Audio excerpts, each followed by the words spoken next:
Great, thank you. Good morning, everybody. Monday, I don't even know what today is. 15th. July 15th. Welcome to the Government Operations Committee. Are there any changes to the agenda that we know of? I don't think so. Comments from the public? I don't see anybody, nobody on Zoom. Let's take the minutes from June 6th. Can I have somebody move those? Greg moves, Susan seconds. Any questions or comments about the minutes? All right, let's go ahead and vote. All in favor? That's unanimous. Thank you. All right, we are going to start off this morning with Laura Johnson-Kelly from our county historian, and just thought it would be good to have her join us and tell us a little bit about what she's up to and how things are going with the county historian office. So thanks for being here. Well, thank you for having me. Yeah, if you just pull that, yeah, about 6 inches away. Can people hear me okay? Okay. It's a pleasure to be here with you this morning. I thought I'd tell you about a few of the things that, I do as county historian. There are two groups that I'm involved with that are, part of my core responsibilities. One of them is the Municipal Historians of Tompkins County. We had our most recent meeting on Saturday. We meet once a month with all the duly appointed historians in Tompkins County, whoever wishes to show up. We have hybrid meetings in person and via Zoom, usually held at the library here in Ithaca. Some people can't make it, some people do. We have a really good group. I've been meeting with the group since 2004 when I was the town of Ithaca town historian. And we also have, in addition to the appointed municipal historians and their deputies in attendance, we have some people who Carol Kamen started calling stalwart friends. Many of them are former historians from various communities, or they are involved with affiliated organizations, Historic Ithaca, the History Center. Sometimes people like, until very recently, we had people from the Caroline History Room would also come, even though they were not the municipal historian themselves. So we tend to have a pretty broad representation in the county. As a group, we have, over the years, done several group projects. The current group project, there are actually a couple going on.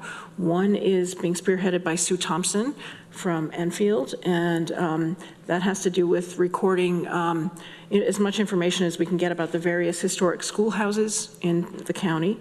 And that is, was originally envisioned as something, I think, to put on the web, but as more photos and more other information is collated, I don't know if it would be something that might be appropriate to publish in the Historical Commission booklet series or not. But for now, that's one of the things. And the other thing that we had started doing was looking at aftermath of the 1918 flu pandemic, since we're in sort of the aftermath of the COVID pandemic, and sort of comparing and contrasting that.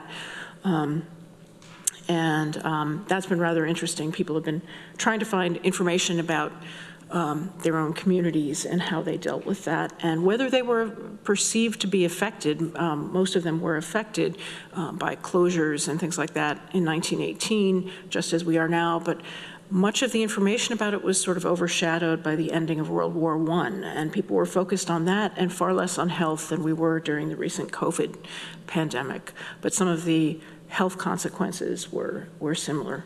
The municipal historians, they're wonderful meetings. I would encourage any one of you who want to join us any given month, please feel free to do so. We encourage members of the public to come and join us.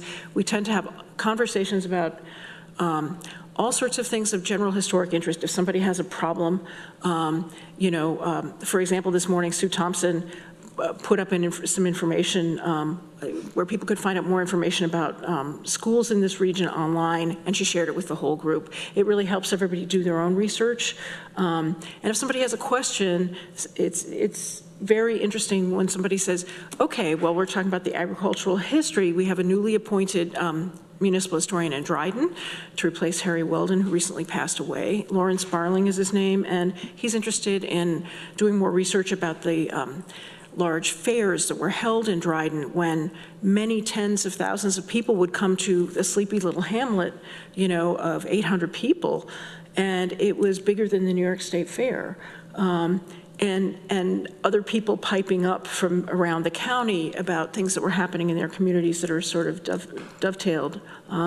It's been a great privilege to work with these people. I've learned a lot, and we have really fascinating discussions, and sometimes we can go down rabbit holes, and somebody will bring up something like a topic that came up last month was switchel.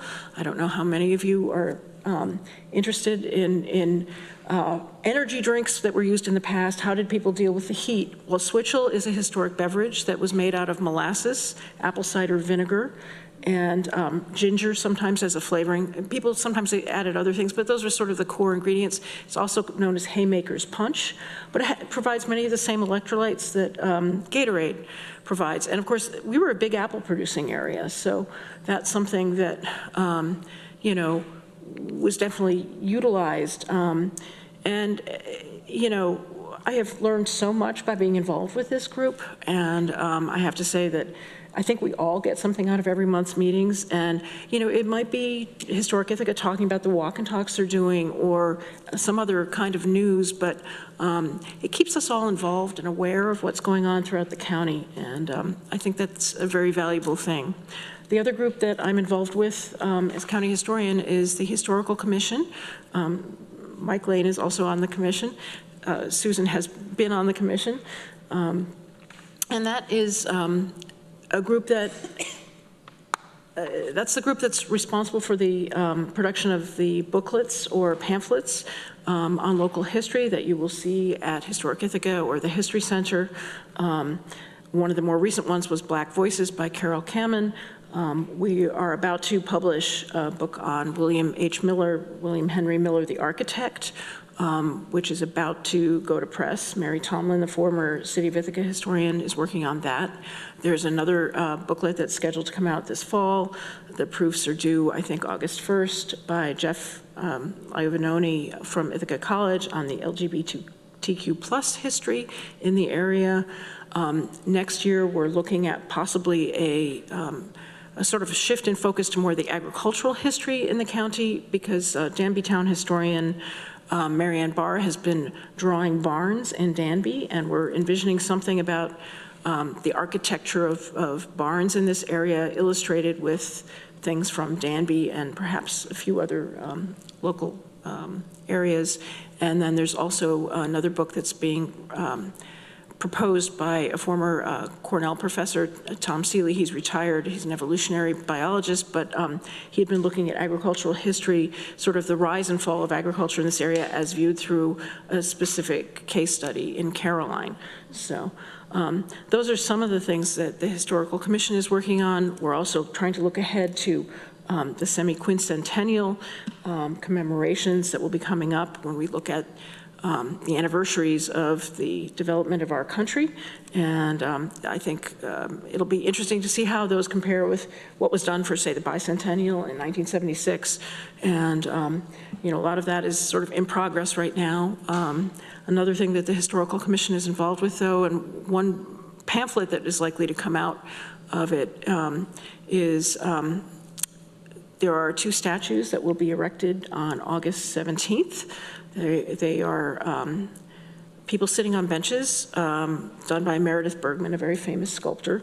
And one of them is to honor Frances Perkins, who was a professor at Cornell once upon a time. She is the one responsible for many of the national level government offices that we think of as being part of our social safety net, such as, say, Social Security. And the other woman being honored is Lucy Brown, who is a local Ithacan who has been very important for the African-American history of this area. And there will be a booklet coming out talking about the biographies of those 2 individuals and, you know, how the statues came to be erected. So that's something else that, you know, my own personal research, I sort of started going down a rabbit hole and looking at the history of the cultivation of apples, and because I'm interested in agricultural history, and that has turned into looking at locally prohibition and things like that. And there's so much work to do and so much research there that it's kind of snowballing into a much bigger project than I had originally envisioned. But you know, and hence looking into things like Switchell, which, you know, what did they do with apple products? It's not just apple pie, and it wasn't all hard cider. I mean, even though the revenuers would cut down apple trees during Prohibition, which we don't think of apples as being a toxic thing, but the U.S. government had a war on apples, just saying. And but apple cider vinegar was an important, you know, product too. So, but does anyone have any questions? Yeah, questions, or thank you for all of that, but other thoughts? Or I'm excited about the statues, and I think Lucy Brown was also instrumental in establishing the Ithaca neighborhood housing. I believe so. Yeah. Yes. Yeah. No, she really was very active In the community, yeah. Yeah. And it's exciting. Thank you. It sounds like exciting. great work. And she is still alive, so, you know, this is honoring a living person. Frances Perkins is long gone, but, you know, I think it's nice to have that balance. You know, Frances Perkins is more known for what she did on a national scale, but it's really, I think, important to honor people who were very instrumental in changing the face of Ithaca as we know it today and the surrounding area, so. will you let us know about the dates for the, like, will there be August 17th. I Okay. believe the first one starts at 10 o'clock in the morning. That would be at the Breckenridge Apartments. Okay. And that will be the Frances Perkins, and then there'll be a procession walking down the road to the Henry St. John building where the Lucy Brown dedication will be, because the benches are not together. They are in slightly different areas, but I think the idea behind the bench was to, and Carol Kamen is the one who spearheaded this, I cannot take credit for this, the idea to invite people to sit on the bench and interact with historical figures, so. Great. Jordan, maybe if you could make note of that and then let all the legislators know about the date and the time, that would be great. Rich? Yeah, the monthly meeting at the library. When is that again? 10 o'clock in the morning, or 10:15 via Zoom, and it is the second Saturday of the month. It's a recurrent thing. If you'd like, I can put you on our mailing list and send you out notices, so. Yeah, I mean, we're meeting overburdened, but that sounds like an interesting one to stop in at. They're really fun. I mean, it's funny because I never, you know, I always have an agenda of what I'd like to discuss, but as we go around the room and figure out what everybody's doing, because that's part of the reason why we meet, is finding out what are they doing in Enfield, what are they doing in Newfield, what are they doing in, unfortunately, Groton hasn't been attending lately, but finding out what's going on.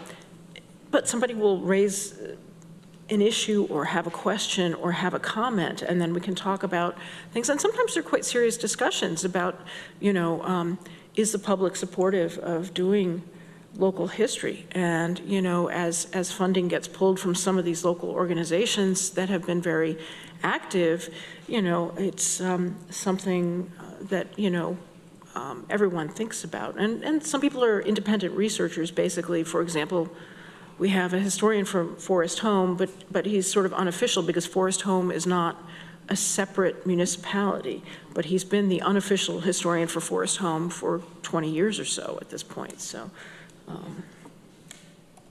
Other questions or comments or thoughts?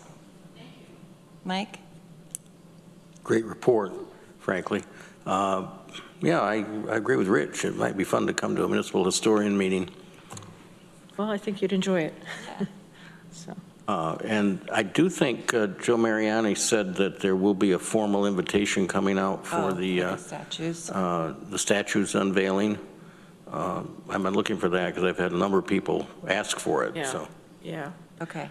You know, I'm not in charge of the whole statue unveiling. I'm, you know, so that there is a separate statues committee that's working on that. So maybe Joe knows, do you think? Oh, yeah, Joe's on that committee. Yeah.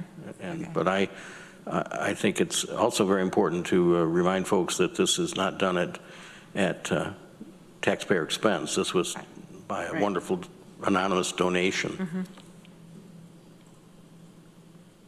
Great. Well, thank you so much for being here and making the time. It's good to see you. And thank you for inviting me.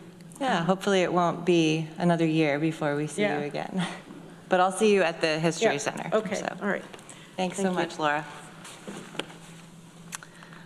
All right, we are going to move on. We have Board of Elections, and I see Alana is here from Board of Elections. We have a resolution, target budget adjustment, Board of Elections workers, workers living wage adjustment, ID 12491. Can I get somebody move that? Rich? Seconded by Mike. Alana, is there anything you would like to say about this? No, I think it's pretty straightforward, unless you have any questions for me. Any questions about this one? Mike? We did pass it at budget. Okay, great. Went through budget already. Okay, I don't see any questions. All in favor? That's unanimous. Great, thank you. Thanks, Alana, for being here. Yeah, thank you. Amanda, Oh, yeah. just to bookmark it, I Yes. sent you an email to ask the Board of Elections if they might come and talk to us about ranked choice voting and what impacts that would have on their operations. Definitely. Alana, maybe we can get you and/or Steve here at our next meeting. I can send you an email to double check the date and time, but does that sound possible to you? Yeah, that would be possible. Okay. Thanks, Rich. I will follow up with that. Greg? If we're going to have the Board of Elections here, I'd also just be curious on either a review of the policy or the procedure for county staff volunteering or working elections.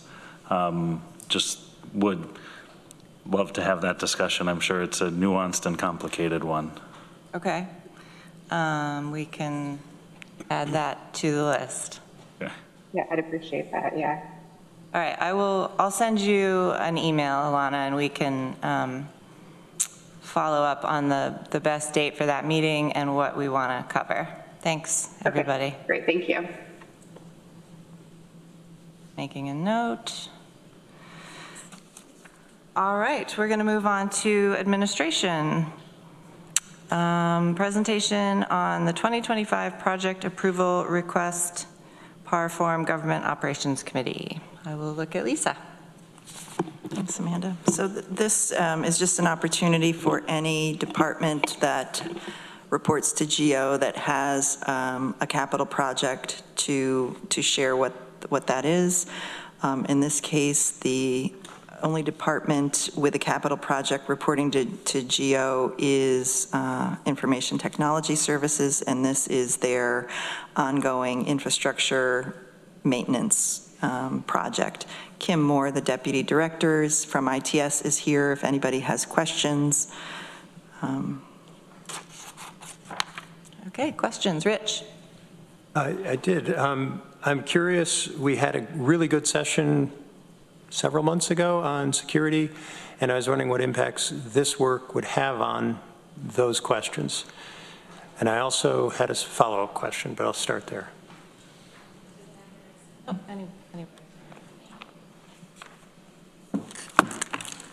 Hi, Rich. Hi.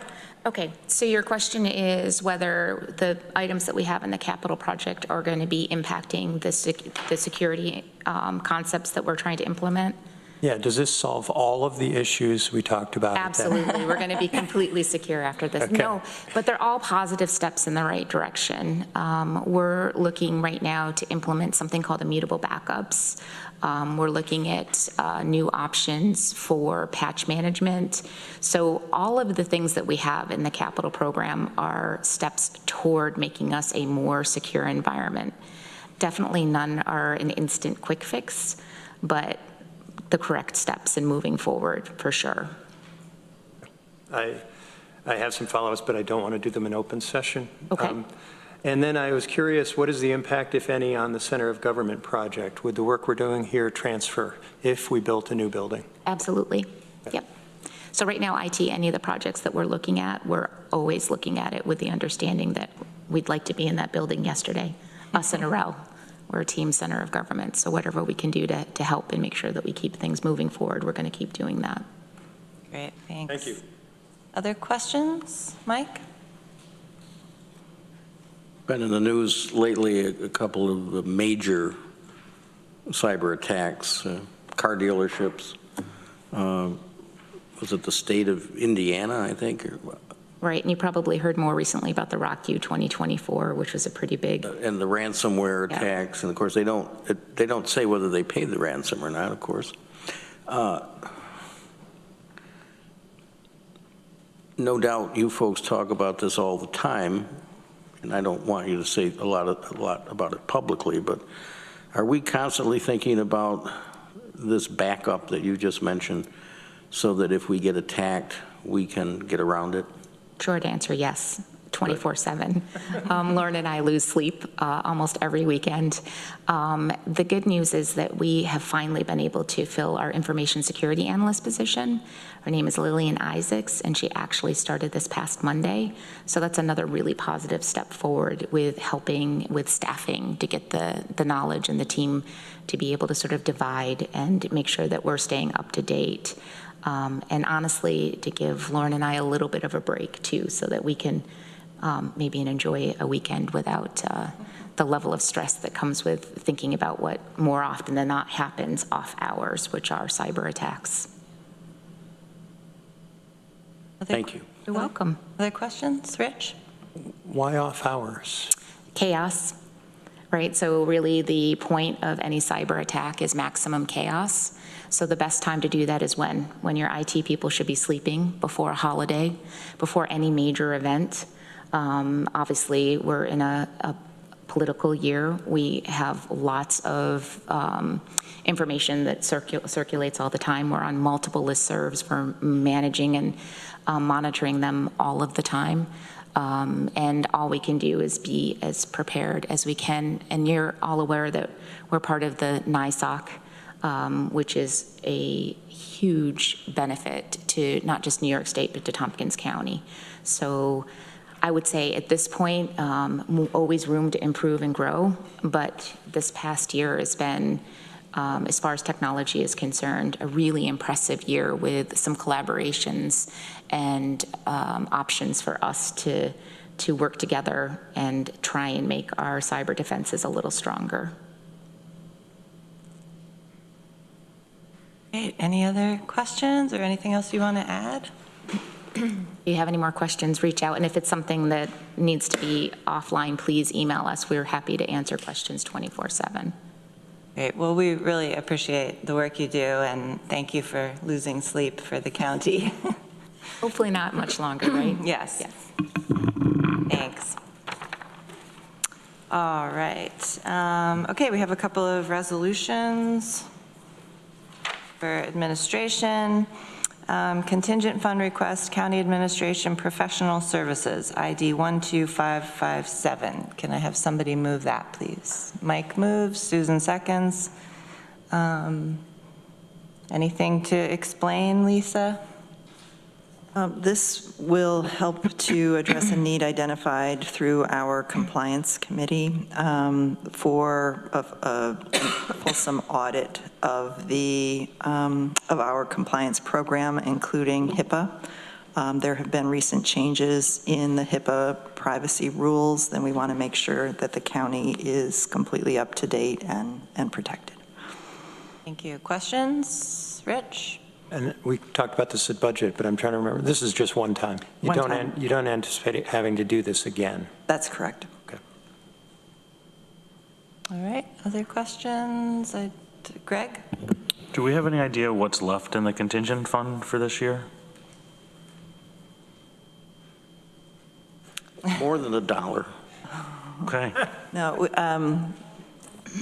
we have, I don't have that off the top of my head, but yes, there are, I don't think that we are halfway spent through it, and it's more than halfway through the year. Okay. All right, let's go ahead and vote. All in favor? That's unanimous. Thank you. I'd note we tend to get more contingent request towards the end of the year, though, right? Yeah. All right, moving on. We have resolution for target funding, County Attorney's Office ID 12540. Can somebody move that?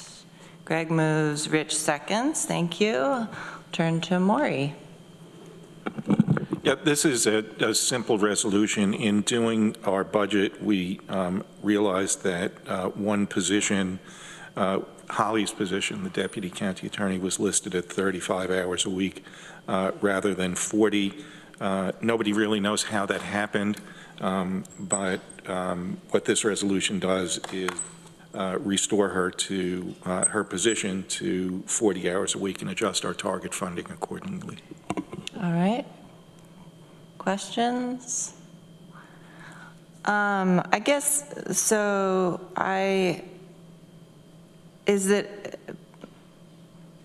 this is for the 2025 budget, right? Or? So this, I can speak to it.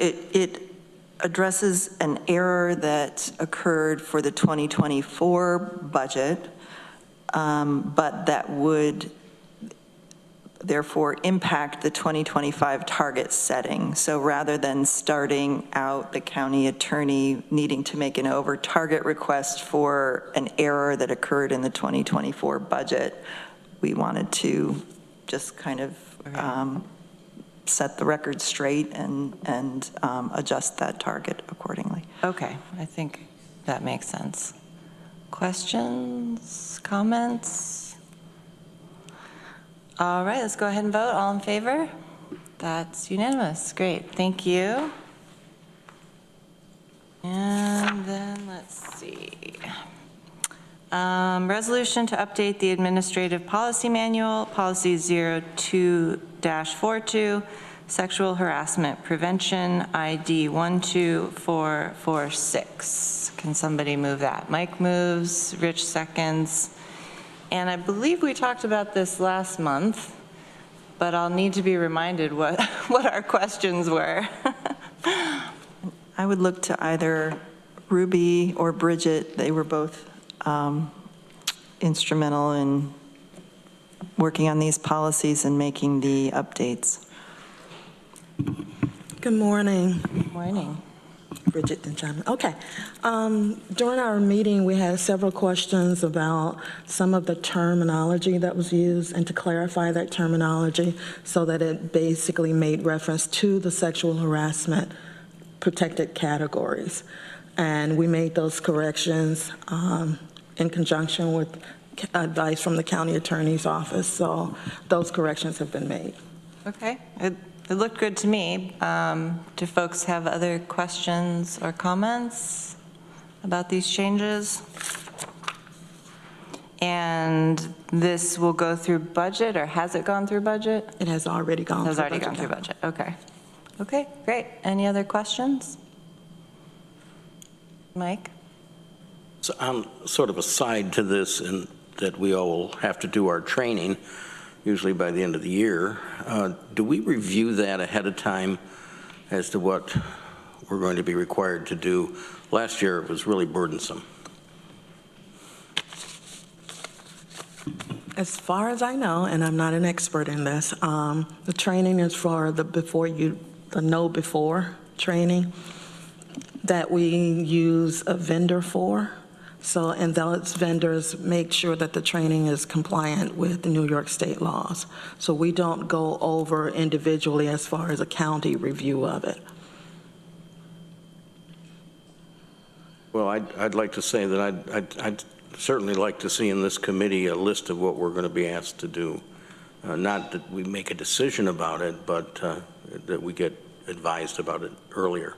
As far as just the sexual harassment training, No, or all the all of trainings? them. Okay. Like you're looking for like a list of here's the things that, How many modules there are, and okay. Okay, we can do that. it's mushroomed.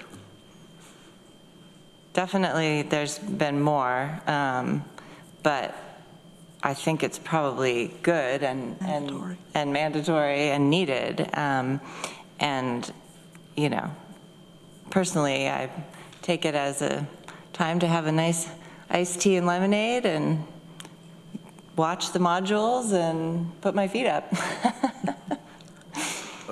We have to respond to them, so we just can't, we can't zone out. Yeah, no, not at all. I mean, right, you have to interact with them, and that's the whole point, is to be paying attention. But you can still put your feet up while you're doing it. We can provide a list of all those trainings. Great, thank you, I Ruby. think that would be nice. Thank you very much.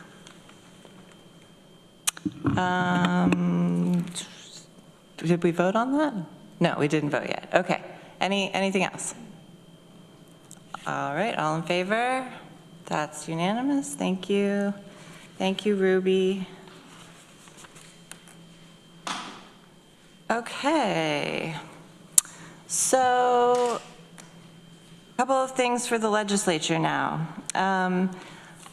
As you all know, the beginning of next year will begin the new election cycle for legislators to this board. And before that happens, we need to decide what the legislator's salary will be for the next term. And I think, as we all remember, that term will be 3 years, not 4 years, starting in 2026. And I just wanted to get this on the agenda. There's nothing in the packet about it, but I feel like we may need a couple of times talking about it before we end up with a resolution. I didn't want to just put a resolution on there without having had some conversation first. So we do have a couple of months to think about this, but I don't know, I guess I would ask, well, I guess we can just start with general conversation, and if, Katrina, if you have anything to add about logistics or, what the process should be, I would then turn to you. So, Mike, and then Rich. I think it's good to start talking about this, because we really need to have it in place before the end of the year, so that whoever's considering running next year for these offices will know what the remuneration is for the time spent. We're all underpaid, no question about it, but not as underpaid as some places, let's put it that way. I do think, because of pandemic, we went 2 years with no change, and we'll have 2 years with a small change. I do think it's time to think about the time we spend, what we expect from part-time legislators. These are not full-time jobs. And what we can do for them. We have to keep in mind, because of the direction from our independent redistricting commission, we're going to have 2 more people, and that's going to add another $50,000 to our budget for 2026 before we even start. So I do think there should be an increase. The other thing we might start thinking about is, do we want to have a CPI increase with it, so that, or do we just say that's what we will do over the 3 years? I'm sorry, what is CPI? Consumer Price Index increase, like Social Security has, or pensions have, and those kinds of things. So I guess I don't have a proposal right now, but that's what I think ought to be looked at. Great, thank you. Rich? Yeah, certainly I agree, Mike, with your point that I don't think we're overpaid. I won't speak for myself, but I having watched 13 legislators in action, the taxpayer can appreciate that they're getting value for their money. With that said, we have told our departments this year that they needed to go through a really, really difficult exercise.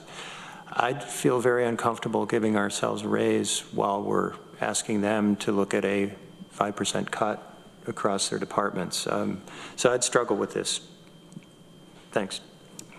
Okay, thanks. Greg? And just clarify to that point, are most of our staff are covered under some sort of bargaining agreement where raises would be dictated in advance? So the cut is to whole operating expenses of a department and not necessarily wage cuts. It may be reduction in hours. It may be not filling vacant positions. But my understanding is that wages will not be lowered for currently employed individuals in the county because those are contractually obligated. Sure, but I don't think we can assume that there won't be pain in the departments, you know, and trying to do more with less. So. Yeah, definitely. And that mandate for cuts also will apply to the legislature office, I assume. I mean, this department will also need to be thinking about that. So definitely, points taken. Other thoughts? Greg? I mean, if that's the sentiment, I mean, one of the things we could do to achieve a 5% cut in the legislature is not take an increase in the next budget year as legislators.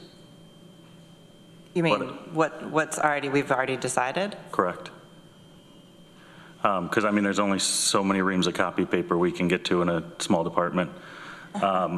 But, you know, I do think for the next cycle, it is okay to talk about that and get that in place. I think if we look at, I think the city of Ithaca, common council members are now paid higher than we are. Yeah, I don't know what it was, but they had a big increase. Big increase. Yeah. I do think that the chair and vice chair for the work that they're expected to do are in need of looking at. So those would just be my two thoughts. I think it's okay to have this conversation, but if we are genuinely concerned about what we're asking staff to do, I think we should maybe entertain the idea of doing something within ourselves to help alleviate some of that as well. I would disagree with that for the coming year because we already took 2 years of no increases, and that, you know, it's the long time debate, right? Like, we're not volunteers, but we spend a lot. I think most of us spend a lot of time, more than a part-time job. Or if we're not in meetings, we're thinking about stuff or answering emails, or, you know, it all adds up. So personally, I wouldn't suggest that we change what next year, our last year in this configuration. But I think Mike makes a good point that there are going to be 2 more legislators in 2026, and that's a huge amount. If we're also adding in, you know, they're going to need travel training funds, they're going to have other expenses. So I definitely think that legislators should be paid more in general, but I guess it's finding that sweet spot of like feeling like people are getting compensated for their work, but not overcompensated or not to the detriment of, you know, other departments. So yeah, it's a tricky one for sure. Other thoughts, Susan? I feel concerned for staff and for what we're asking them to do. And I'll confess something which may not make me look very good, but I didn't realize legislators got paid, honestly. When I ran, I thought it was my responsibility and an honor to run for the legislature and to be honored and to serve. I know that's very naive, but so I was delighted when I started getting the paycheck. I'm like, hey, this is great. But I do think that we have a responsibility toward the staff and the county.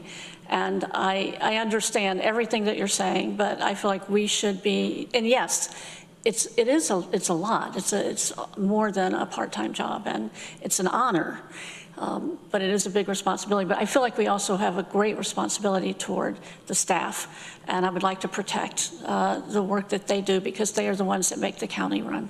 Yeah, absolutely. And also to your point, Greg, I mean, the chair does get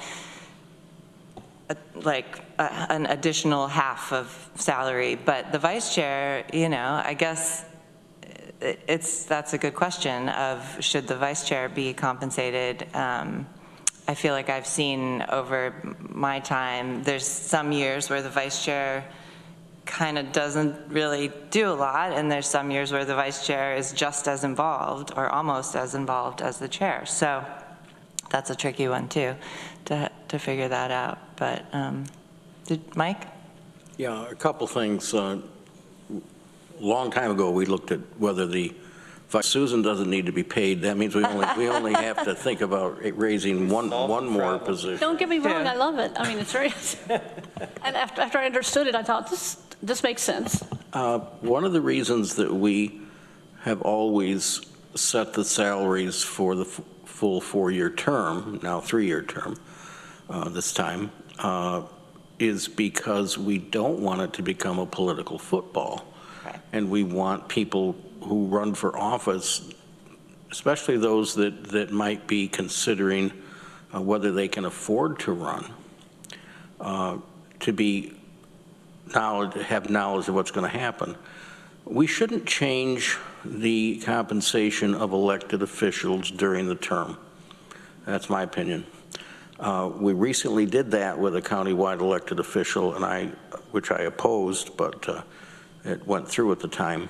I don't think it should be done, because I think any elected official should be willing to serve the term based on the compensation that has been set for that position. And so I wouldn't be in favor of, in this current budget cycle, changing what we have, even if it were to reduce it. Yeah, thank you. Yeah, I mean, again, I think you bring up a good point, Mike. You know, this isn't, if people aren't getting paid much to do this job, that really limits who can do it.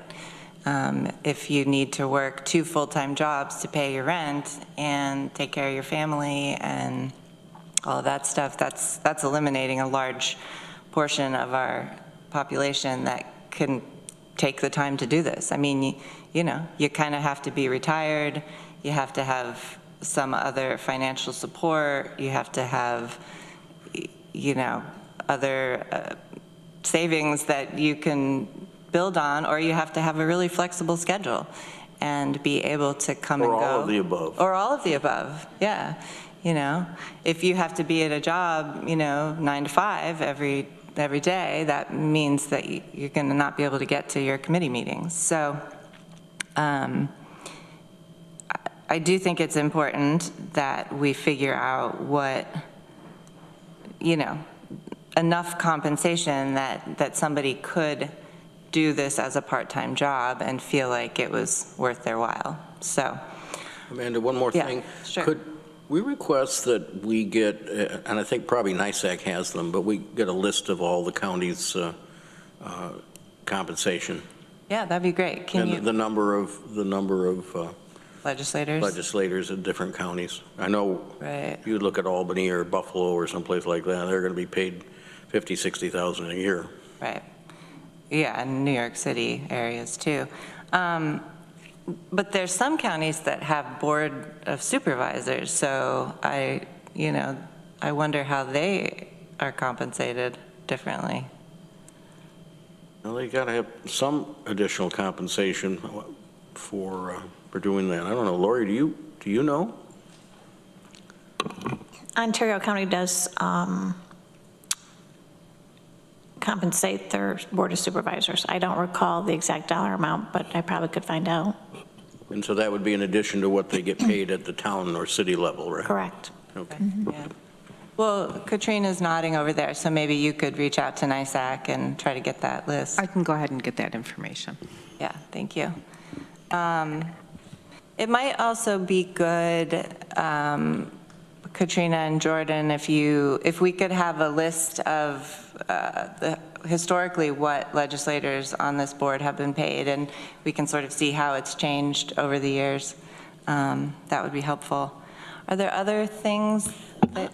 I just wanted to agree with Mike about the, serving the term. And, it's true, you do have to think about, even though at first I didn't realize there was pay, I had to look at because I'm retired, what am I getting, and the time that this would take, and trying to figure out, can I do this in terms of time and living. So I think that it's a really thorny. But again, I just want to say I think we have to really put our staff first. Mike. Historically, let me tell you what happened. When I first came on the legislature, we were paid about $12,000 a year. And it was more like most of counties were retired white guys. We did have some retired white women in Tompkins County. We were that much forward, but we talked about it at that time, and that's one of the reasons we did raise salaries at the time. Not a huge amount, but maybe went to, I don't know, 16, 18,000, was to try to make it so that other people would be able, like maybe have two part-time our job and another part-time job, and be able to do that. I worked a lot with Tim Joseph on that. And also we hoped it would help with diversity on this thing, and I think it has. Is there other information that anyone would like to be able to help make this decision, or other, documents that our clerks could pull up, or anything else you would like to see? Blank stares. Katrina, do you have any thoughts about the best way to go about this in the next couple of months? Not really. I can draft the resolution that we need to pass by the end of the year, but I would need input from the legislature to do that. So okay, that's what I'm seeking. So maybe with the information, a list of what other counties are making, kind of a list of what this legislature, how it's changed, maybe that would be able to help us come to a number the next time we talk about it. It's always interesting and tricky talking about something this important in a committee, because we want all of the legislators to weigh in. They don't necessarily come to the committee, but, so that will likely end up with a bigger conversation at the full legislature. But can certainly invite everyone to come next time we talk about this, so we get, more opinions and thoughts about it. Did you have your hand up, Rich? Yeah. Katrina, I don't want to put you on the spot, but I realize this is a very odd department in that the staff can blow up your budget. Are you being asked to address the 5% across the board? Yes, I am. Okay, and not to have you talk about it right now, because I don't want to put you on the spot, but I'm curious how you might be addressing that and what impact our decision might have on your budget. The impact for this resolution really wouldn't have any decision on the budget for next year unless you reduce the 2025 salary. And I did look at, if it stays the same, it's a savings of about $9,500 for the department. I was asked to cut approximately $50,000 from our budget, and I have looked at travel and training and other areas where I can, but I'm very limited, and a personnel line also. Thanks. All right, so because we're meeting a little bit later in July, our August meeting will be coming up sooner than normal. Do you want to have another discussion about this in August, or should we have a little more time, wait till September? What do folks want to do? August. Yeah, August. Okay. Is that work for you, Katrina and Jordan, to pull together that information? I'll get together as much as I can from NISAC, but okay. I should be able to get most of it. Okay, great. So we will look to have another conversation in August. I will let other legislators know that we are, and they would be, of course, welcome to come discuss it with us. Anything else on this topic? All right, thank you for being thoughtful and having a good discussion, getting that started. The next thing we have is the next section of the charter. This is about our chief executive officer, administrator. Again, just kind of put in for discussion and for folks to think about. Anything that you see is not what you thought or want to have more discussion about, happy to do that.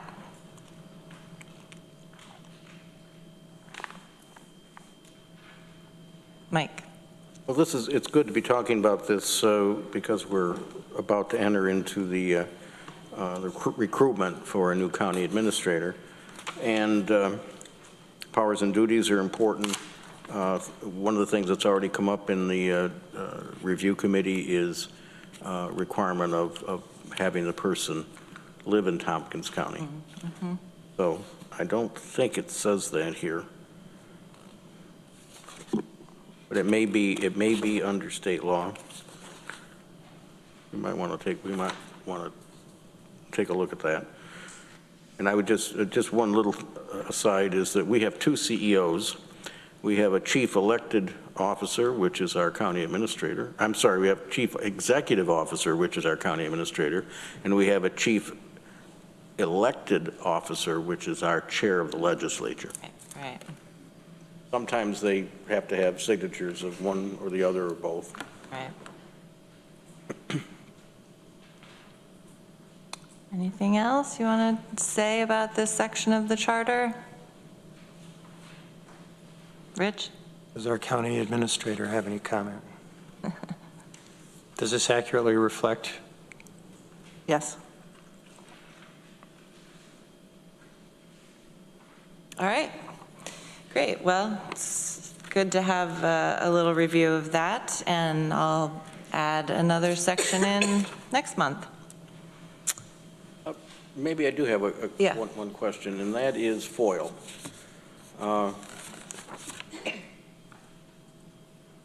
Lisa, are you still our FOIL officer? Yes, however, I delegate that responsibility to Maury's office.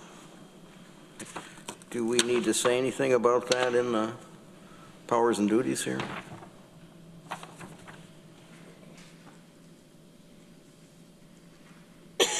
Well, no, I guess it is here. I'm looking for FOIL, and it says Freedom of Information Office, so never mind. It's already Yeah, and I think it said, or maybe not, but that the administrator can delegate that, so. Okay. I'm looking for language about delegation because the same question arises with regard to insurance. I imagine you're not looking at our specific insurance policies. That's correct. We have a compliance officer. talks about contracts.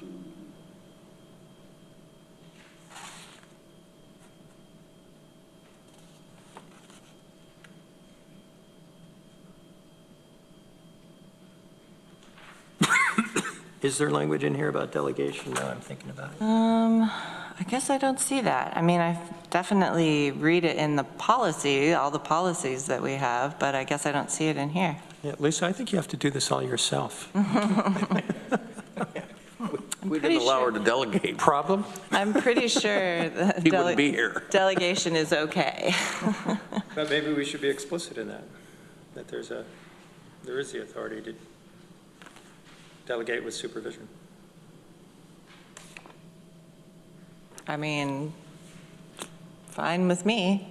I think what we have been trying to do with the charter, these charter sections, is list anything that we feel like we might want to change, and then, because there were a couple of things with the legislator section, but we can add that to the list, Katrina, and then, you know, at some point we will come back and look at that list and say, okay, are these actual changes we want to make? Okay. Katrina and Jordan are keeping track of everything.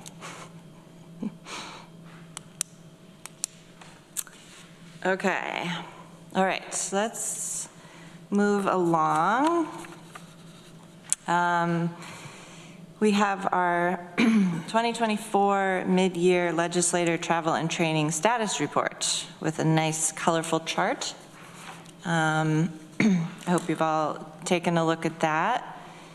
We have, let's see, 7 legislators who have used some of their travel and training funds.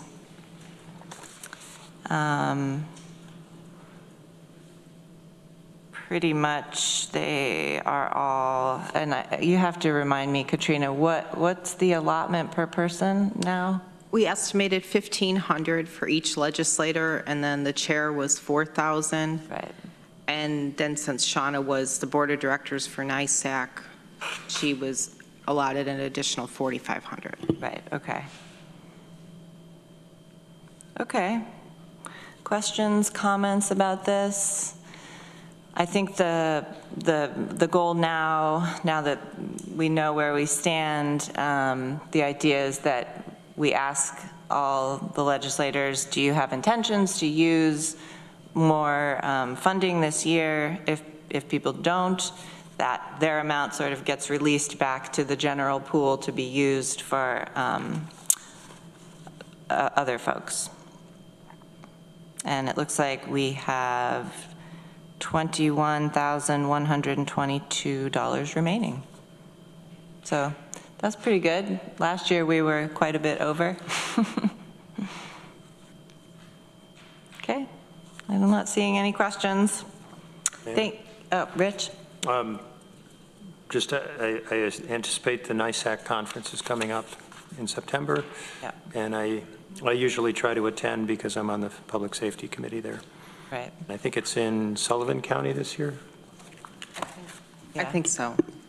The last time I drove down and back same day, so I don't think I had much charge for it, but just to state intention. Yeah, great. You definitely still have some of your allotment, and I have a feeling there'll be folks who aren't going to use any, so I think, and Brittany sent out a message if anybody is looking to go to that conference. I guess, should I send out a message to legislators saying you need to let the clerks know if you're going to use any more funds this year, or if you anticipate using any more funds? I think you did last year. That message came from you to. Yeah, okay, I will do that. Amanda? Yeah. If you could send out this sheet to everybody so that they see the $21,000 figure, so they have some sense of what's still sitting there and available. Sure. And get them thinking about, because we should, obviously we don't want to spend money carelessly, but we should be thinking about our training needs. Yeah, definitely. Great, thank you, Brittany. Okay, so I will send out a message, and folks can look at that. And again, if people want to go to something other than NISAC, they need to come before this committee and let us know. And this committee is sort of charged with approving that. Okay. All right, great, thank you. All right, next topic is also a discussion about resolution number 180 of 2023, a resolution in support of Ukraine ID 12377. So we're not voting on this. I think we had discussed bringing this up annually, so that is about this time. And if this is something we want to pass again or think about or take the flag down, or what we want to do with that, this is the initial conversation to talk about that. So who wants to start? Mike. Do we know when this was adopted? The date? It was August 15th. August 15th. So It didn't show up on that, but I looked it up. Thanks. Rich.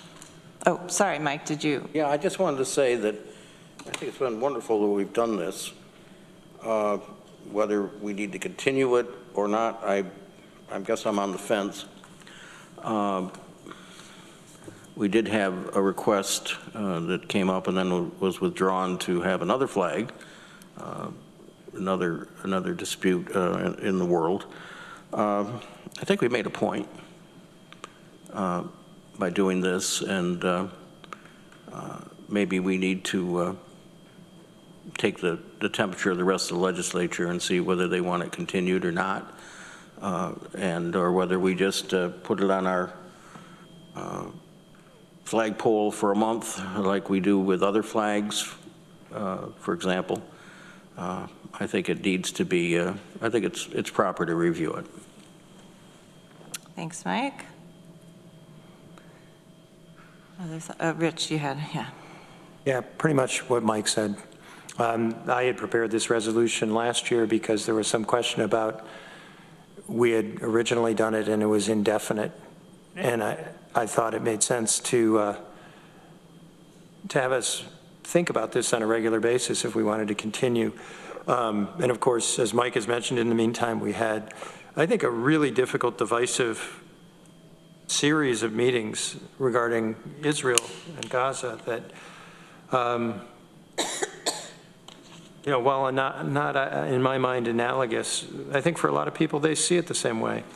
And they see some hypocrisy in our willingness to put the Ukrainian flag up and not either the Israeli or Palestinian flags. And this does go beyond what, you know, we're generally called upon to do. We do roads and bridges, and we're local.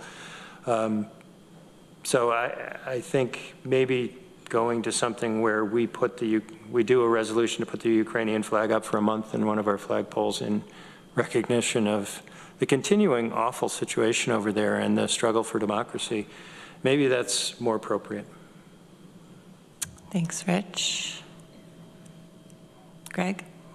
Yeah, I will say again what I said when this first was up. And I was one who, taking the cue of my legislative colleagues, made another motion to fly another country's flag and then rescinded that. Or pulled that back, withdrew it, sorry, not rescind. I just don't think that we should be flying another nation's flag on our dais. Just my thoughts. I think that there's other ways we can make statements. I think there's other things that we can do. I just think it causes a lot of confusion for why we pick and choose. And it's, to have that debate openly takes a lot of time. And that's something that I don't necessarily know if we or our staff have the luxury of at the current moment. So with all that being said, I would propose and I would motion to rescind this resolution. And if there's a second, I can explain what that would mean. For purposes of discussion, I will second. Okay, yeah, and I guess just logistically, I'm not sure that we need to do that. The resolved of the resolution says, the legislature shall continue to display the Ukrainian flag in its chambers for the next year as a continuing symbol of our support for the people and country of Ukraine, and shall revisit this issue statement on an annual basis in order to reaffirm our commitment. So it's been almost a year. I don't know that we need to do anything to this resolution. I think we could state, we could make a statement that we're going to take it down. I don't know, I guess I would just look to see if we need to do any resolution, or if we're coming to the end of that year, we are revisiting the issue and we are deciding we're not gonna keep the flag up. But if you wanna go ahead and say what you're thinking. Yeah, my thought is that to rescind the motion is to just sort of cancel out the previous resolution, essentially, is my understanding, and I would look to more of my Robert's Rule scholar colleagues to weigh in. But I think that if we've come to the time limit and it's the sense, and this is a way to sort of reanalyze this resolution without writing another resolution and putting it past that year mark, because by the time it would make it to the legislature, a resolution would be past the year. So if we rescind this, that puts it back to the legislature to have that conversation. And I just want to make it very clear, I fully support the people of Ukraine. I fully stand against the atrocities that the Russian government and Putin and all of the list of things going on over there. It's absolutely terrible. It's just a fundamental belief of what we should be displaying within our chambers. But by all means, I support Ukraine in their fight for democracy. Great, thank you. 1 second, Mike. Okay, so you did make a motion, it was seconded. So the question is, I think at the moment, do we need to rescind this, or can we just sort of let it expire? And you know, I could talk about this at my report tomorrow night to the whole legislature and say this is our intention, is to sort of let it expire, and that we will be taking the flag down in August. Unless, I don't know, Maury or Katrina, if you have another opinion. Okay, I'll admit not having reviewed the prior resolution from last year before today, but if the resolution expires by its terms, meaning the authorization to put the flag up expires by its terms, if not extended, then there's no further action necessary, it just expires. If the resolution has continuing effect, I don't think it falls into any category like a motion to rescind. It would just be presenting a new resolution to, what would be the word, to repeal the prior resolution, and then if that passes, the flag would come down. Okay. Mike? I would propose to offer a resolution in August that would be the same kind of resolution we do for the, when Henry Grandison wanted us to fly the Pan-African flag, and when we do the rainbow flag for LGBTQ month. I would pass that resolution so it would stay up on that pole. I think, I'm pretty sure that our policy on that flagpole says that any recognized flags can be brought forward by a legislator. Yeah. And so, frankly, if we did that, then it would stay up for another month, and then it would end at that time. So that's what I would propose. Okay. As opposed to doing a motion to rescind this. I wouldn't be in favor of that. I think that has a bad optic. Yeah. Okay. Other thoughts, how to proceed? Rich? Yeah, I seconded the motion, but I think I would not favor doing that in committee here. I would like you to talk to the whole legislature about it. Okay. Given the symbolism involved and the strong feelings which might be there, I think the whole legislature should weigh in, but I would support moving the flag to our flagpole for a month under a flag resolution and doing it that way. Okay. So sounds like I will bring this up tomorrow evening, tell everyone. I'm sure there will be other conversation. And then suggest that we would like to have a motion or a resolution to move the flag to the flagpole for a month and then take it down from our chambers. Is that what, okay. That we do that in August at GO, so it'd come through committee. Okay. Is that okay, Greg?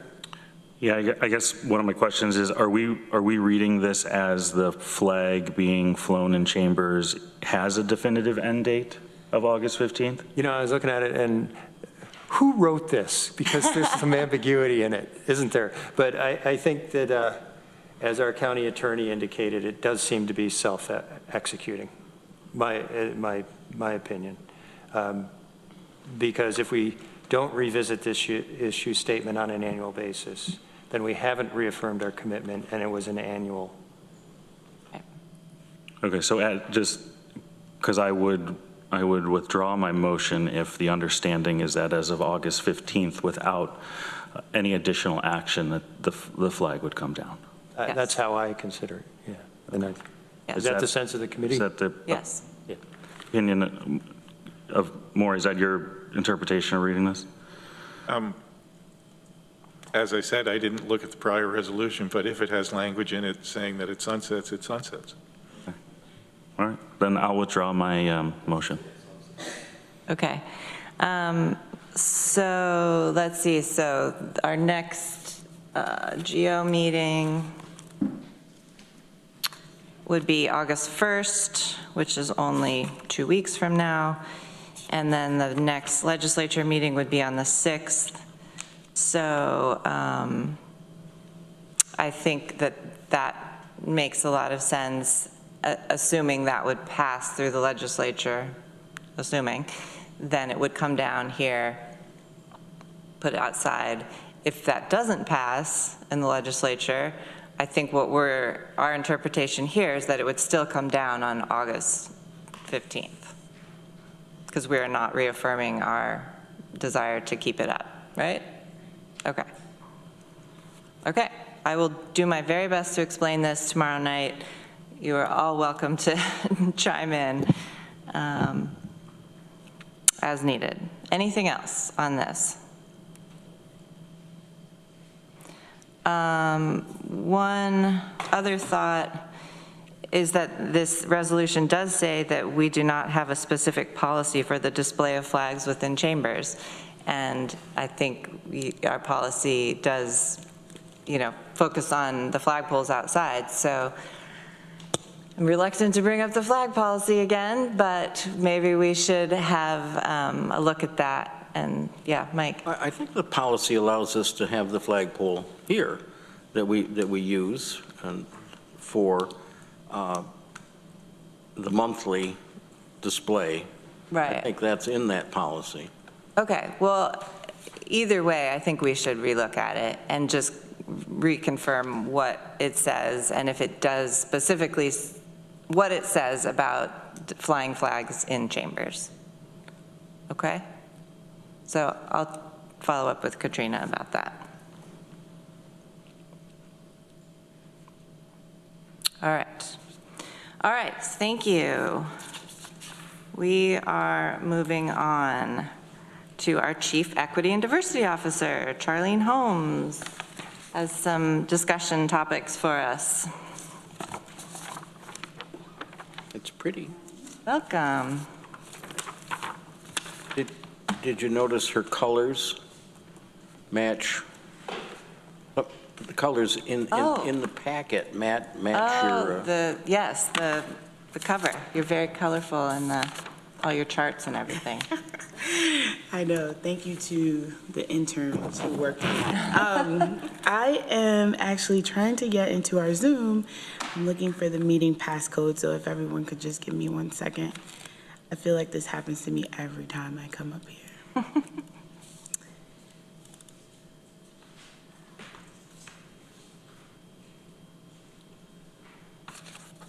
How's everyone doing this morning? I think we're good. A little bit warm in here, but we're doing all right. Okay, I am going to work through this very quickly so that I don't take up too much of your time. But I wanted to take a moment to just share what's been going on in the equity realm at County Admin. We have some data to share with you. And let me know if you all can see this. Okay, great. So I'm going to start off with our DEI Leadership Summit. So as you know, some of you were there. It was very nice to spend time with you. Afterward, you should have received this survey, which probed a little bit just to find out what your experience was like. But really, we were looking for the temperature across our leadership for more opportunities to build institutional capacity and have professional development to create a more robust professionals development space in relation to DEI. So I'm not going to go through every single question because I feel like that'd be redundant. It's already in your packet. But I did want to take some time to talk to you about some specific questions that I thought were very interesting. How effectively, number 7, how effectively did the DEI Leadership Summit address topics and challenges related to DEI in the workplace? 15 and 62% of our leadership believed that it was extremely or very effective in terms of how it addressed topics. But then we had some who felt like it was somewhat or not really that effective. And this just makes me think about the efficiency around what topics are we bringing to our workforce that are going to allow for them to engage in this work tangibly and immediately after they've been exposed to that particular topic. So I really want us to think about, if you have ideas about how you want to integrate DEI into your everyday scope, please bring those to the forefront, because we don't want to utilize the DEI space here at the county as a checkbox performative space. We want to be very intentional, and we want to give staff and all of our employees, from our leadership to our frontline staff, opportunities to really take this into their everyday work. DEI should not be something separate.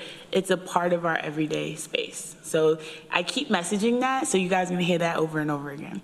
The next question was, to what extent did the DEI Leadership Summit enhance your understanding of strategies and best practices? So along that scope, 63% felt it was very likely.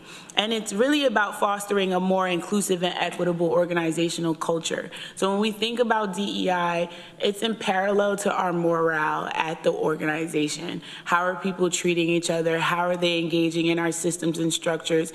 And most importantly, what is their perception of those systems and structures? So asking this question to our leadership was really about, well, how are they thinking about the tools that we've provided to them so that they could achieve those outcomes? So 63% felt like it did help them. So we want to get these numbers in the 80%, 90%, 100%. I like the perfection space, although it's not realistic. But we want to ensure that our staff are engaging in professional development opportunities and really feeling like they're walking away with something, instead of Amanda, I love you, kicking your feet up and hanging out. We want them to actually put some thought into it and make sure that they're bringing it into their respective spaces. So lastly, in terms of this, the open-ended questions, I thought some folks provided some really, really insightful ideas. What was the single most valuable thing you learned at the summit? Some people learned about hiring people with disabilities. We had a disabilities 101 session that seemed to have been super popular. We had John Robinson from Our Ability join us. He's from the Capital District, the Albany area, and his company went from being a company that provides services for people with disabilities, a matching service to different corporate entities, and now it does that, and it's also a tech space. So he's been able to create this ecosystem for persons with disabilities while also engineering a technological space that affords corporate companies this matching service that it's low inertia, and it allows for folks to have autonomy over the people that they choose to bring into their workforce. And so folks really liked that one. I liked there's always more to learn. It's not a one and done. We still have more to go, but I think people walked away with, understanding their various strategies and being more comfortable around conversations. And these are the good things that we want folks to walk away with. One of the things that did come up was folks wanted coffee during the day. So next time, I wanted some coffee too, so I want to acknowledge that. So next time, I would like to make sure that we have an opportunity for folks to feel like they can have access to some coffee as they're going through the process. So I just want to stop here. I don't want to beat a horse in the head. But I wanted to give you guys an opportunity to see how our leadership are responding to opportunities for training. Yeah, questions, comments, Rich? Susan, you go first. Oh, sorry. Is this the first conference of this type it was fantastic? I thought it was great. I just wondered if it was something that had been done in the past or if this was the first time. So I know that we've collaborated with DCTC in the past for their roundtable discussions, but I think this might have been the first time that the county has hosted a summit or a conference for their staff. I believe so. I would agree. In this format, yes. I thought it was tremendously educational, useful, really well organized. Nicely done. Thank you. Rich? Yeah, not to have you reproduce the summit, but I was wondering if you could just talk for a couple minutes about this comment. Let's see. About belonging and psychological safety, if you could just talk about those concepts for a minute. Yes, I provided a session on belonging frameworks. So it's really demystifying and debunking the difference between inclusion and belonging. Inclusion is decision-making. Belonging is ensuring that people feel safe in a space. So I provided frameworks on how to operationalize that ideology so that you're yielding fruits in the workplace where people are feeling like they belong. The next space is psychological safety. Now that I feel like I belong, now I'm more productive because I have less anxiety. I'm more susceptible to the space. I feel like I'm a part of something. And so it generally makes me want to work harder. So I talked about that process that it takes for an organization to get to that, I call it the Thanos, where you have all 6 rings. Like you get to that space where you're operating in DEI best practices that bring you into belonging and bring your staff and your organization into the psychological safety space. It's a continuum. It doesn't happen overnight. Most organizations go through it in a 5 to 10 year period. It's really a longer process, but I presented some of the initial steps that folks could take in their everyday work to make that happen. And I would just add that I attended that session and I felt like it was a conversation. It wasn't just Charlene standing up there saying, here's what you do. The audience was asked questions and responding, and I think for me, that's a better way to learn. Like you were asking some uncomfortable questions and we had to think about it. So I don't know, I hope that sort of gives you an idea. I would just add, I also went to John Robinson's one, and I feel like it's like the interaction, it's not just somebody saying, you need to be inclusive. Like, what does that mean? But it's actually having conversations. And he was so profound and so open and sharing his experience as a person with a pretty significant, a different ability than, many of us. And I think that is a great way for people to learn, is to sort of experience what other people are going through a little bit, a little bit, so.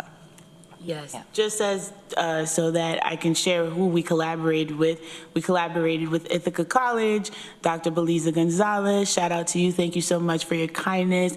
They hosted us, they were so great. We collaborated on, you need money to put these things together. So shout out to them for collaborating with the county on that. They were very dedicated to this space, and their workforce was also there.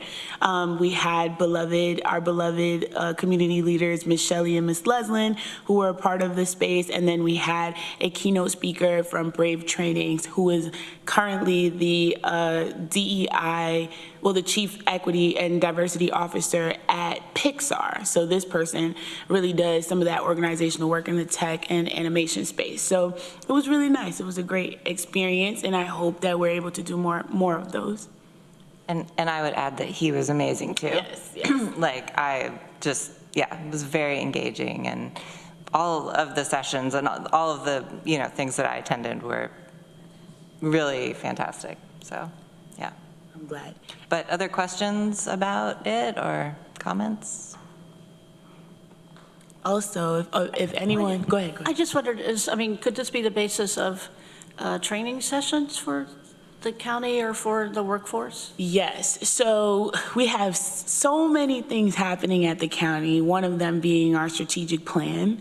And in our strategic plan, we're looking to have this equity lens that is at the forefront and at the crux of the work that we do. So we have more data-informed decision-making, we're operationalizing, and we're making sure that in our decision-making, we're taking an equitable approach. In order for us to do that, we have to provide our workforce with tools. And those tools are these types of trainings in the DEI landscape.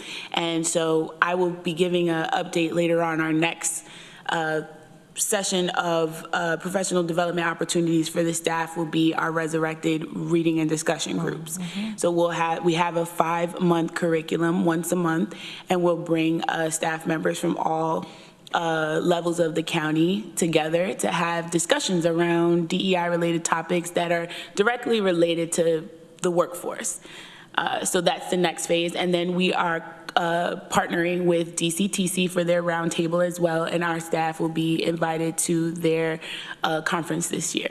So we're going to try our best to continue into 2025 as well with just low inertia, low hanging fruit ways for us to get folks involved without it feeling like it's an extra added piece to their work, but more so we're integrating this into the way that we operate and the way that we do the work. I was really glad to see so many county staff members there. There was a lot of Ithaca College folks, but there was a lot of department heads, and it was good to see them there.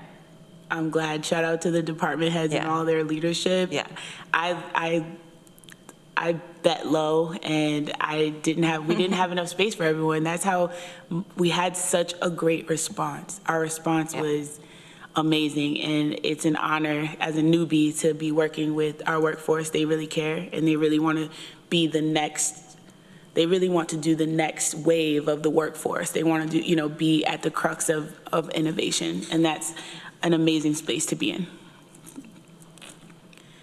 Okay, then after this, I will be out of your hair, okay? The next, and if you have gotten that survey and you attended the summit and you did not fill it out, please do so. We will be updating these numbers in real time. So I don't know if you all remember, but when I first got here, I went on a listening tour. The department heads allowed for me to come into their office and come meet with their teams, either them and their deputies or their senior leadership teams, and others allowed for me to meet with their entire teams. So I had a qualitative and quantitative process. Each department was asked 5 questions. I will give you high-level information about what they talked to me about, and then there was a 5-question survey that was the qualitative portion, and it gave me a little bit of a sense of, where we are in the organization in relation to DEI initiatives. And so that's bringing training into fruition. Some of the high-level highlights were workforce diversity enhancement. A lot of our department heads are seeking to diversify their workforce. The next thing was the civil service exam. Although they wanted to diversify their workforce, they saw the civil service exam as a barrier to that. I know that we have our lovely commissioner here who is working on addressing those barriers with the state, and so that we will update in time about how that will allow for our department heads to actually address diversifying their workforce. The next thing was culture and morale. Folks want accountability around DEI, around the fruition and the objectives and the outcomes that come out of it, getting out of the talking space and into the tangible space. The next one was retention efforts. I use equity focus groups, but these are folks who have intersections of identity related to demographics in the DEI landscape. And then access to DEI related training. Few questions I just wanted to go over. Have you received DEI training in the past year? 75% of our workforce who responded, which was 244 employees, said that they had. These are very, very good numbers. This means that our workforce is seeking this type of information on their own, because up until now, we hadn't targeted them specifically. So they're working in their departments. Our department heads are providing our workforce with opportunities, and then those governing agencies that oversee our departments are also providing them with these opportunities. The next question that I wanted to talk about was, has your department implemented DEI initiatives or programs in the last year? When I shared this with department heads, this statistic or this data shows that we have some work to do. We have 75% of our workforce who responded to this who have engaged in DEI trainings, but 54% of our workforce has not seen their department implement a DEI initiative or program in the last year. That's a disparity and a gap that we could address directly. This type of data can allow for us to quantify what that would look like and provide performance measures for our department heads if they wanted to institute diversity, equity, and inclusion initiatives. The good thing is that we just adopted the strategic operations plan, which will have equity indicators and an equity lens that departments can work through. So hopefully in 2025 and 2026, these numbers will be like the numbers that we saw for training, where 75% of our departments are implementing DEI-related initiatives and programs, and now we're starting to see the fruits of that labor. Okay. Yes. Quick question on question 5. Was that only for respondents who opted yes in question 4? It was not. Okay. I was given that feedback, but I wanted to see if folks, because I wanted to see if they had department-like perspective or they had organizational-like perspective. So I figured if an individual said, less likely, somewhat effective, but they responded no, they were looking at it organizationally. If they responded yes, then they were looking at it departmentally. And I wanted to give them the opportunity to do that because I felt like they would be able to provide me in their open responses what they meant. So I know it could seem a little bit skewed, but I wanted to give folks an opportunity to share how they saw what they saw organizationally and what they saw departmentally. And not compartmentalize it for them. It would be interesting to know again, I'm not an expert on survey design. There's people out there far superior to that than me. Absolutely. Never went to grad school. I just wonder if trying to drill into how effective, right? Well, what is effective, what has not been effective, because it's somewhat is kind of like lukewarm. And I'm of the hot or cold mentality. Kind of lukewarm's not really doing much. So those two questions I think are interesting, telling. It'd be interesting to try to parse out the data in a little greater detail, but then also follow up to what are we neutral about, or what is very effective, or what are people saying is not effective at all? So that is the goal, to move into that direction. Just wanted to get a little temperature check. You know, when you put your finger up like this? Yeah. I got you. But now that we have the strategic operations plan, it's going to make it super easy for us to gather some of that data and get into the nuances, because now we know what the organizational priorities are. That was another high-level highlight where folks were just like, we don't know where we stand in relation to DEI. I don't even know what diversity means. Right. So now that we have our strategic operations plan, it's super specific. We can get nuanced after that. So I like that feedback. Thank you so much for that. Thank you. No, this is great, too. This is, I think, a pretty robust take on the topic that, data-driven, which is really helpful. Very helpful. Any other questions? Okay. Thank you, guys. I tried to be as short as possible. No, that was great. That was great. I really appreciate the data, and I think, it's good to have you presented so it's not just charts on a page, and thank you very much. Of course. Well, wait, while you're here, any other updates from you? Actually, one more. Sorry about that. Okay, I just wanted to share the curriculum for our reading and discussion groups. The newsletter has gone out, and you should have gotten this in the newsletter. The reading material is also for our first session, which is tomorrow with Dr. Ken Clark, Foundations of Equity and Rights. It'll be over at COFA. The reading materials are also in the newsletter. And we obviously invite the legislature at any time to please join us if you have the time. Great. Questions, Greg? Yeah, sorry, I have just one other question on the survey information. One of the open responses was neurodivergence with an exclamation mark. And it's interesting, I've spent some time down at Stewart Park touring and understanding what Friends of Stewart Park is doing around inclusive playgrounds and things like that for, I guess, people of all ages. How, or at some point, right, this may not be something to answer today, but what is our workplace design and setup like, and how is it helpful to those with some, I don't even know the correct way to say it, so I'm struggling through to find the right words, but with a neurodivergence or a different way of, interacting with the world.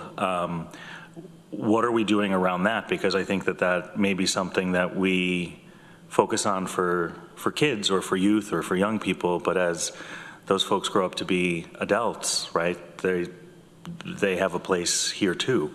So it was just interesting to see that as an open response. It was interesting to see that you listed that. And I guess I would be curious to dig into more of what neurodivergence in the workplace means for Tompkins County. So I'm glad you picked up on that, Greg. I like you. Okay, so right now we are, in terms of disability status in the workplace, we are at the basics. We follow ADA compliance, and that is ensuring that we're compliant. Folks understand if they need accommodations, they know where to go for those accommodations, things of that nature. When you get into neurodivergence and you're thinking about accommodations across the landscape, across the workforce, we actually have to survey the workforce to see who is in our workforce that identifies as an individual with a non-visible disability. And so we are looking to resurvey the workforce through our current UKG to find out how many more folks might be individuals who have a disability in our workforce. Right now, our numbers are very small. They're under 1%. So we want to resurvey to see if folks feel more comfortable disclosing that information and use that data to inform our next steps in regards to ADA.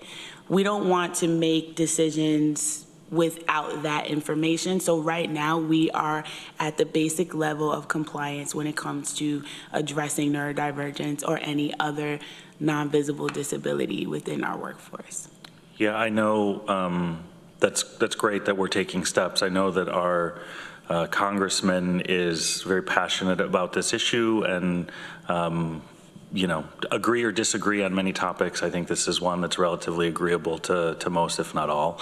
And I think that it'd be interesting to know what type of resources are out there at a federal level or what type of congressionally directed funding could support continuing work in building a more inclusive and accessible workplace. And I would just suggest leaning on him and his staff for support if it's an avenue that we realize that we're maybe resource short on.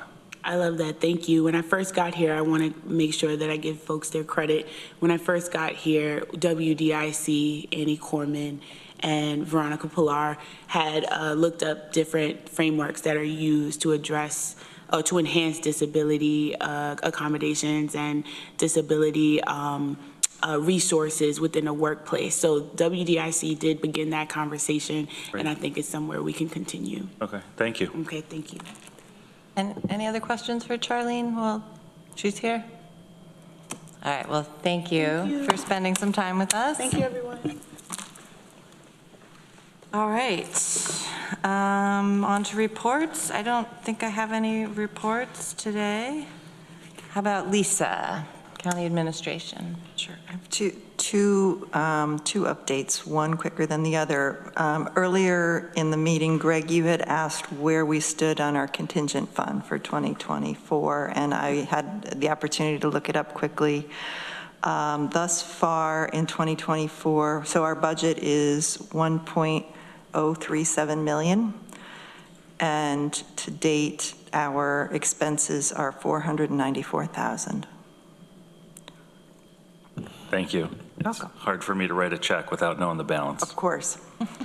And then the second item I just wanted to bring to this committee's attention is, goes back to some of the DEI work that Charlene is doing and the intersection with our ITS department and GIS in particular. Kim is still with us and able to report more, because I think they have just recently created some very interesting information about our legislative districts that would be of interest to all of you. So I asked Kim if there was time today to be able to share that information with you, and I'll just hand it over to Kim. So I'm not new to the county, but I'm new to the table. So as you know, I'm Kim Moore. I'm the Deputy IT Director. I want to talk a little bit about a really fun and exciting initiative that Charlene actually initiated with our GIS division. So GIS is Geographic Information Systems. They're like the unsung heroes of the IT department. You don't hear about them a lot, but as they say, the magic goes deep. And Charlene came to our team and, as always, is looking for innovative new ways to take the data that is available to us and put it in a visual. And one of the most recent initiatives, which is really in its infancy, and I'm going to show you here, is the GIS team took the census data for 2020 and was able to use a tool called Community Analyst, which is part of our Esri product, and was able to create some information for each of your legislative districts. So just a backstory a little bit.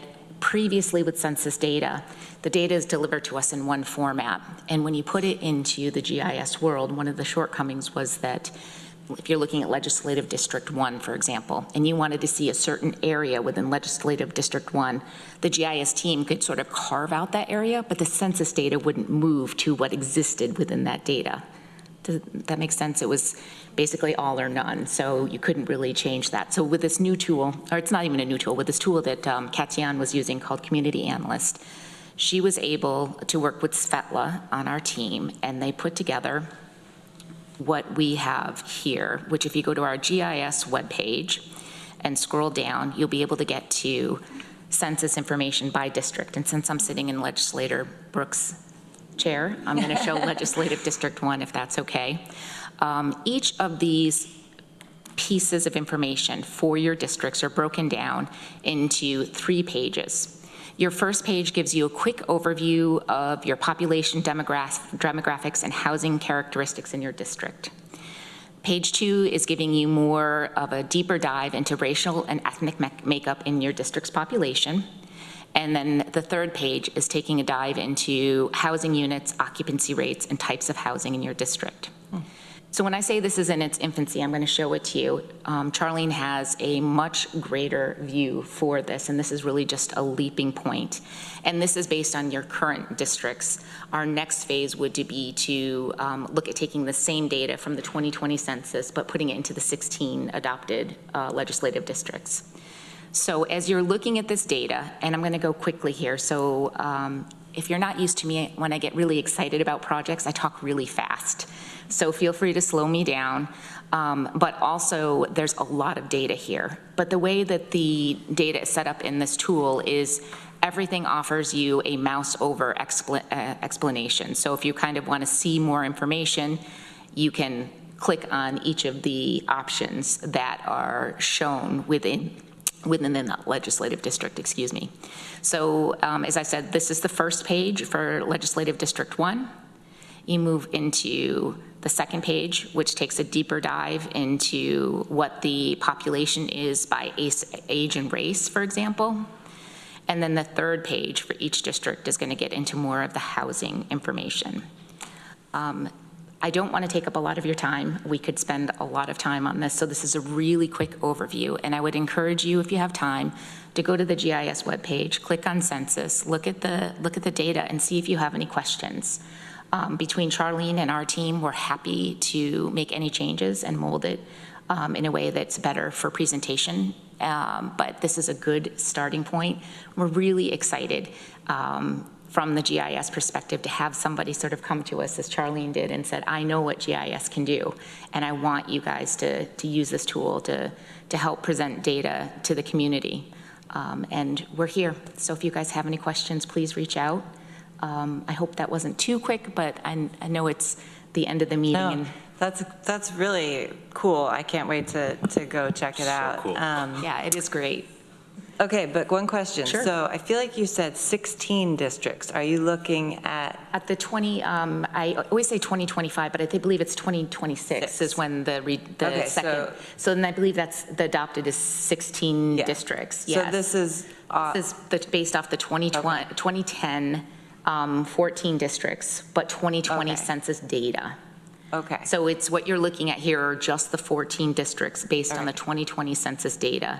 Gotcha. We would, if anybody's interested, encourage us to move forward with doing a future view. Right. Based on the 2020 data, we would create another set of views that show the 16 districts, but using the same data set. Yeah, great. Okay, just wanted to clarify. No, I appreciate that. Mike? Might this also in the future would be able to give it to the towns, to the city council, for example, and have them have this kind of information for their town or their council districts? Short answer is yes. Slightly longer answer is that last year ITS invested in what's called an enterprise license agreement with Esri. And what we've done there is we are hoping, our GIS team is hoping that we can start working with the munis and get them to a point where they're able to use these tools for themselves as well. And allow them to take data and do the same thing, present as they need to. So yes. That's great. Yes. Was there another hand?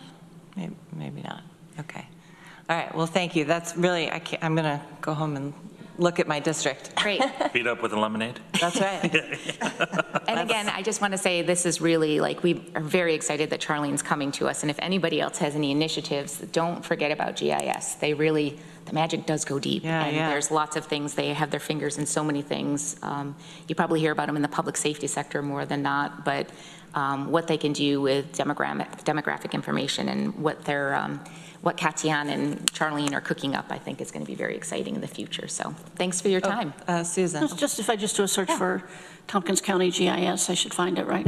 Just go to the county homepage, Okay, and then if you go to all departments, GIS. and Okay, got then it. when you're there, there's a left panel, and you're going to go right to census, and it's going to bring you to this page here. It's got the. Okay, thank you. You're welcome. It does show up, if you put GIS census and Tompkins County, it does show up in the Google search, because that's how I pulled it up. I was just going to say, as a librarian, I get reference questions for GIS all the time. Sure. It's fantastic, that tool. And looks like a wonderful tool for us. Thank you so much. Yeah, you're welcome. Thank you, Charlie. You got more questions here, Sorry. Greg? I guess this would be maybe more for Amanda too, but at some point, could we maybe have a presentation or some conversation with the folks that are doing this work to really understand what are the capabilities? I know we're tight on work product and work plans and all that sort of thing, and we want to be mindful of that, but if we don't know, we can't explore, so I think that's kind of the first step. Absolutely. I mean, I know from the GIS perspective, we'd be happy to work with you guys anytime, and you would want to carve out time, because when you meet with the GIS team, sometimes it's a pretty deep dive, so usually it's a three-man show. You'd probably be meeting with myself, Katian, and Svetla, and we sort of tag team it. I find myself often when I'm speaking with them going, okay, well, we need to sort of just put this in language that everybody's going to understand, and then we take it from there. So great team to work with. I mean, maybe later in the year, we could have you guys come in and give us more information on this, but other overview about what you're doing, and Happy to. Yeah, that would Yep. be really great. Yep. And was there, Rich? Yeah, I'm looking at District 4, because that's where I sit. There's a diversity index. How is that calculated? So if you mouse over, it actually gives you the information for that, because I asked the same thing when I was looking at the data. And honestly, when you're looking at it, Legislative 4 has the greatest view of diversity. So it's probably one of the ones that people are going to be looking at. And it is based on the census data, and then they take the statistics. I was going to mouse over and see if I could get it to come up with what, ironic that your IT person's having a little a little time here. I'm a quick mouser here, but I can get you more specifics on exactly where. I'm hoping that would pop up. There we go. So the diversity index comes from racial and ethnic diversity. It shows the likelihood that two persons chosen at random from the same area belonging to different race or ethnic groups. The index ranges from 0, no diversity, to 100, which is complete diversity. So a diversity index of 59 means there's a 59% probability that two people randomly chosen belong to two different race or ethnic groups. That's where that comes from. Okay. Yep. So District 4 is the most diverse district in the county. I wasn't playing favorites. Index. So yes, please feel free to look at it, and a little competition's never a bad thing. I figure we can, whatever we can do to help you guys. A little, Yes, a little. Great. Well, thank you so much for being here today. Yeah, thank you for your time. All right, in our last couple minutes, let's see if our county attorney has a report for us. Our office remains in high demand, and things are running smoothly among the three of us, so that's my report. Great. And you have another open position, or am I correct?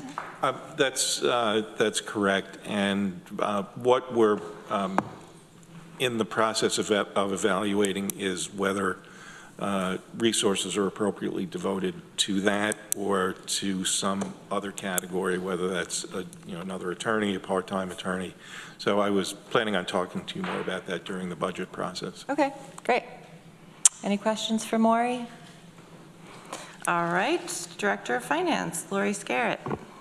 Thank you. The only update I have today is the results of the auction that we held on June 24th. 7 properties were sold for just over $600,000 in cash receipts, surplus over $300,000, and 2 properties were not at surplus at about $30,000. I think there were 101 attendees. Oh. Questions on that or anything else for Lori? Okay, thank you very much. I think there's a resolution for the.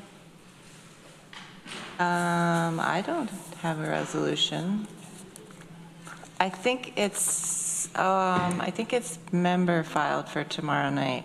Okay, it's not coming to this. Yeah, I don't think. Okay. Yeah. All right, thanks. Okay, any, Ms. Kelly? yeah. The one about the foreclosure auction, that's just going straight to tomorrow night. They went through budget last week? Didn't they go through budget? We reported on it.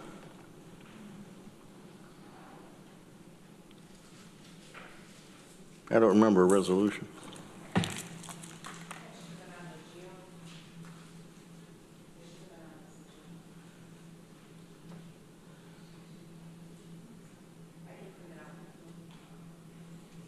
Yeah. If the committee desires. I mean, if, otherwise can it not? Wait, it's on for tomorrow night, though? Okay. This is pending this committee. Okay, if you want to print it out, that would probably be good. We have a couple minutes, unless anybody needs to dash out the door. Okay. Is there anything else we should know about that, Lori? So the resolution is just the annual resolution authorizing us to turn over those properties. Okay. And I did, you probably have read it, it's in tomorrow night's Yeah, because I did read it, but I didn't think it would have to come here. Okay, while they're printing that, are there any other reports from committee members? Mike? Dominic's not here, but I was going to ask him. The last 3 times I've tuned in on the cable to watch the replay of our meetings, our legislature meetings, there's been, the first 2, there was no audio at all. And the last one this weekend, it was so faint, it was impossible to listen to it. So I just don't know what's going on with that, but I was just going to ask. Okay, yeah, I don't know. Pass that along. Great, thanks. Anything else folks want to bring up? It seems like every meeting we have a couple more things we add to the next meeting.